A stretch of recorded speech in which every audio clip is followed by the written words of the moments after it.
Welcome back to SpaceX Daily, episode 24. It's July 6th, 2026, and I'm Patrick in Vancouver. From Starbase to orbit, here's your SpaceX rundown.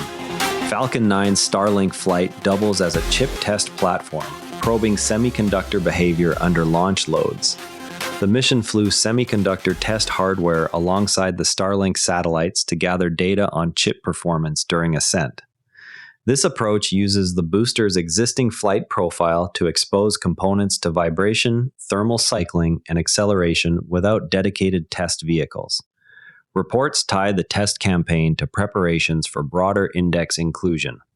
Listeners should watch for post-flight recovery analysis that could validate or adjust the test bed approach.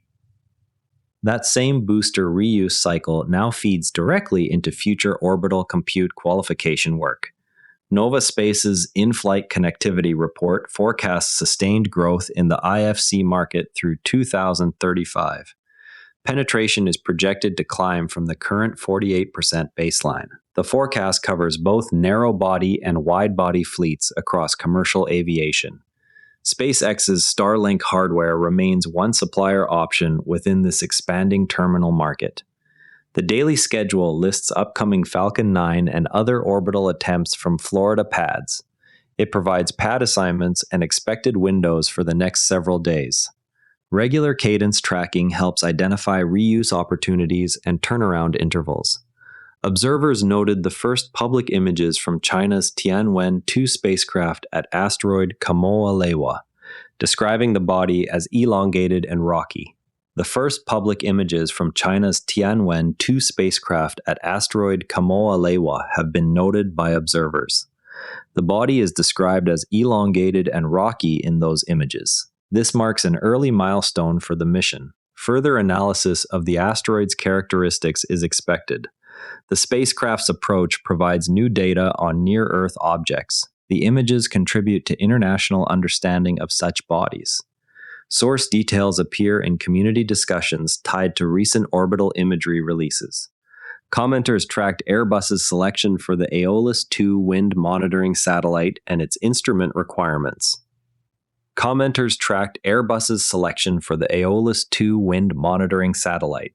The selection involves specific instrument requirements for the mission. This choice positions Airbus in the Earth observation sector. The satellite aims to continue wind data collection. Requirements include advanced sensing capabilities. Analysts are reviewing the implications for future contracts. Coverage of the selection draws from industry tracking threads. Separate posts highlighted Hongqing Technology's $191 million funding round for satellite manufacturing. The round supports satellite manufacturing efforts. This funding comes at a time of growing interest in commercial space. The company can expand its production capacity with the capital. Investors are backing the satellite sector growth. The amount reflects confidence in the business model. Details on the round surfaced in dedicated funding announcement threads. Analysts discussed how the Center for Space Futures agreement with Nova Space could produce a public dashboard tracking national space capabilities. The agreement involves collaboration between the two organizations. Such a dashboard would monitor developments in various countries' space programs. Listeners may see updates from this effort in future reports. The partnership aims to increase transparency in space activities. The resulting platform may become a key resource for the community. Discussion of the agreement appeared alongside other community observations on national capabilities. Worth keeping an eye on, the GAO report flags rising costs for Space Force missile warning satellites, along with digital engineering shortfalls and workforce reductions that could delay national security launches. These pressures affect the broader launch manifest even when commercial vehicles remain on schedule. Resolution would require demonstrated cost controls and restored engineering capacity inside affected programs. The GAO report highlights digital engineering shortfalls inside affected programs. Workforce reductions add further constraints according to the findings. These factors together raise risks for national security launch timelines. Space News coverage summarizes the full set of GAO observations. The report points to the need for concrete steps on cost management.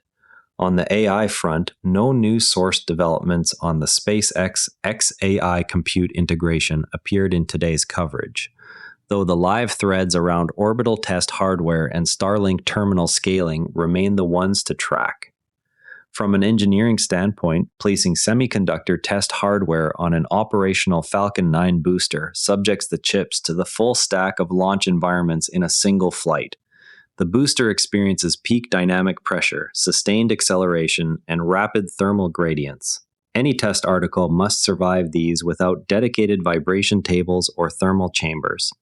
This approach collapses the cost of environmental qualification from a standalone campaign down to marginal mass and integration effort on an already scheduled mission. Data returned after recovery can directly compare pre-flight and post-flight electrical performance, revealing whether packaging or interconnects shift under real loads. If yields remain high, the same method scales to future orbital compute payloads that must tolerate repeated launch and re-entry cycles without redesign. And a quick market note, SPCX is at $162, up 0.6%. Before we go, the next Florida pad assignments should clarify how quickly the same booster can return to flight after the chip test data drop. That's the day at SpaceX. That's a wrap.